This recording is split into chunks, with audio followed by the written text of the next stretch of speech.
When you know within yourself that there's something you want to do, and I believe that all of us were born with a purpose, that all of us have something that we are supposed to do, that all of us have some goodness within us, and that goodness gives us a responsibility to manifest our greatness. And when you know that, you can feel it in your guts, and you know that you're deliberately operating below your potential. You've gotten comfortable. You stop expanding, you stop stretching, you stop challenging yourself. Let me share something else with you. Not only is it possible for you to have your dream, but it's necessary. It's necessary that you have it, that you work on it, that you develop yourself, that you go for what is yours in the universe. I was in my comfort zone. I was doing just enough to get by. I was working on a job. They paid me just enough to keep me from quitting, and I worked just hard enough to keep from getting fired. How many know people like that? Blink your eyes if you understand what I'm talking about. I was parked. I knew I could do more.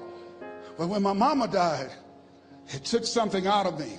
When I went through a divorce, it took something out of me. When my best friend died, it took something out of me. I parked. And somebody said that life is like an onion. You have to peel it one layer at a time. And sometimes you cry. Life's going to happen to you when you have a dream. You're going to get slapped around. And don't take it personal. Don't ask, why did this have to happen to me? Why not you? Who would you suggest? You want to give us some names, some email addresses? And don't tell everybody. 80% don't care, and 20% glad it's you. It's called life. Suck it up and move on. Get over it.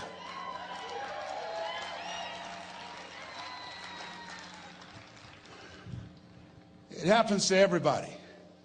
Here's the other thing: as you look at your goals and look at your dreams, when you're going through some stuff, repeat out to me, please. When things go wrong, don't go with them. Yes, write that down. When things go wrong, don't go with them. When you're working on a business deal, you're counting on some money. Someone said you will get the loan, and it falls through. You have an event, and the people that you thought would be there and support you, they don't come through. Or someone turns against you, or you get ripped off. It's going to happen to you.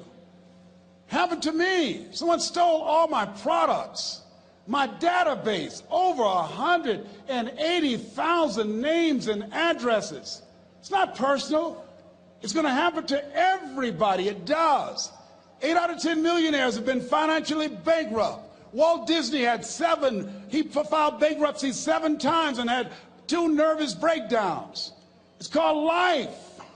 But I got a saying: when life knocks you down, try and land on your back, because if you can look up, you can get up. You've got the power in you to do that.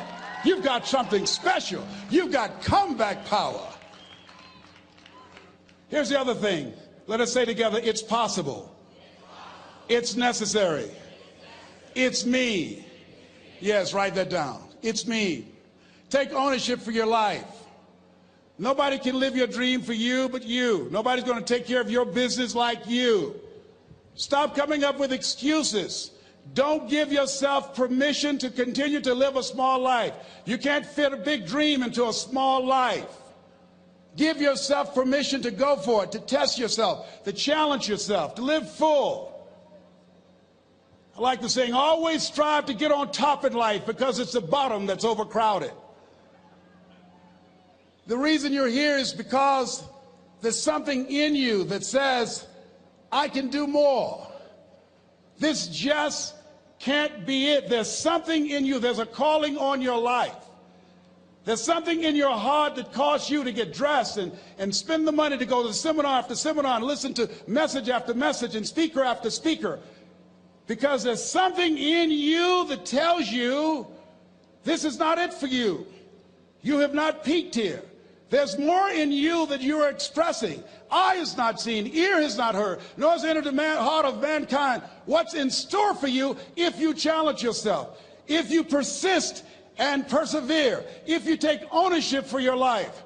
George Bernard Shaw said the people that make it in this life, they look around for the circumstances that they want, and if they can't find them, they create them. Create what you want. You have the power in you to do more than you can ever begin to imagine, to control your destiny, to make a difference in our children, to make a difference on the planet, to make an impact. Let us say together, it's me. And let us say together, it's hard. Say it like you know it. Say, it's hard. Ladies and gentlemen, it's hard. There are people who have seen their retirements taken away from them by the corporations that they work for.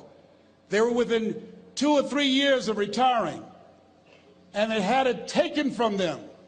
The #1 entrepreneurs in this country now are senior citizens. The #1 employer, #2, McDonald's and Walmart. And there's nothing wrong with those jobs. I guarantee you those people did not have a plan to end up living their lives at the end of life with those types of jobs. And they didn't have a plan like you have, and while you're investing in yourself, not to. And it's hard. There are people making choices between purchasing prescription drugs or paying for gas or a mortgage note. It's hard when you're working on a job for 20 years, 30 years, give them some good years, and then they come in and tell you, we've downsized. In other words, you're fired. And then you have to start all over again. How many of you know it's hard? Raise your hands, please. It's hard. And it's not fair. One of the things I like about T. Harv is he talks about work and investing in yourself. It's not fair when people are going up against that kind of stuff to tell them just think positive and be enthusiastic and everything will work out all right. Ain't that kind of party.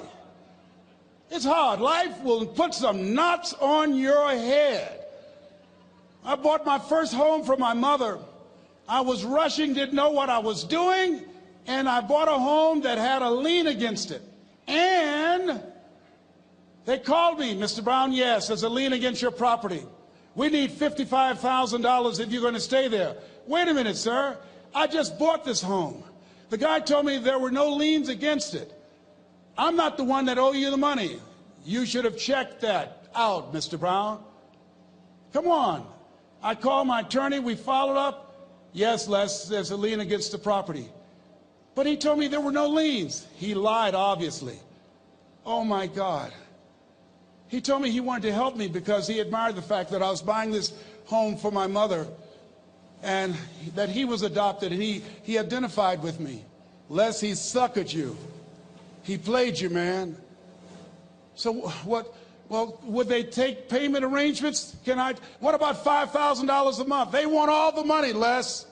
They want all the money, or you're going to have to get out. The house is going up for sheriff's sale.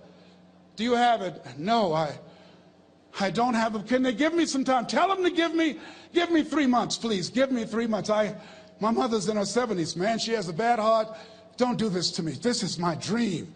Don't do this, man. Please, let me talk to them. Les, I'm talking to their attorney. They don't want to talk to you. I've got to talk to the attorneys. Do you have the money? No. Will they give me 3 months? No. What about 2 months? No, Les. They want the money in 7 days. Oh, my God. Let me call you back. I'm not sure. And I walked the floors thinking, God, how could this happen to me? I got to figure this out. I got to figure this out. And it seemed like the days were just ticking off, ticking off. Thursday, I had to call them and let them know. They called me, Les, do you have the money? No, I don't. Friday, you have to leave. The sheriff will be there. You're going to have to leave, Les. They're going to take my house. What about my down payment? You lost it, Les. You lost it. Okay. I got to go. Yes. I prayed, Lord, please, if you show me that you're real, if you're really real, you think Paul worked for you, you haven't seen anything. Don't let me lose this house and watch what I'll do for you.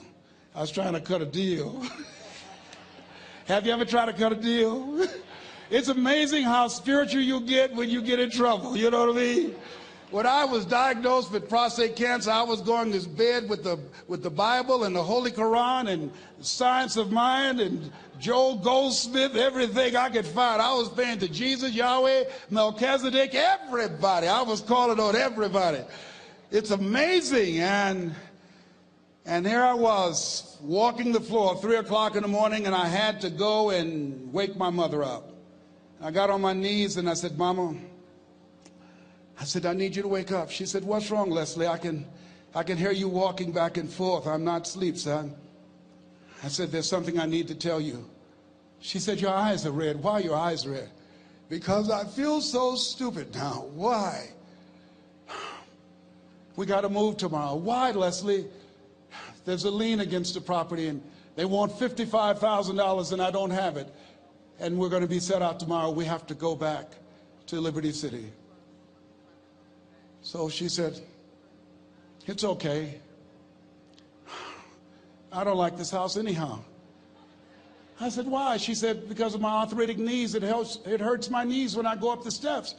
I said, and why didn't you tell me? Because you were so happy. I just said it because you were happy. I'll live in a shack with you, boy. I love you. It's not the house. I love you. I love all my children. I said, thank you, Mama. Thank you. And the next day when we were in the truck going back to Liberty City, and we pulled down 68th Terrace, the neighbors came out and said, wow, Mamie, y'all coming back? Are you back? Yes. What happened to the home your boy bought for you? Those boys you adopted. Leslie didn't do a title search. He made a mistake. And boy, I was so humiliated. How many ever made a mistake that you were just humiliated? Raise your hands. I was devastated. I was taking the furniture off the truck, and my mother came, and I was crying. And she said, boy, I said, yes, ma'am. She said, hold your head up. I said, Mama, I can't. She said, hold your head up. I said, why? Look what I've done. She said, it's okay. It's okay. You are going to make a lot of mistakes in life, young man. You're going to fail your way to success. You have nothing to be ashamed of.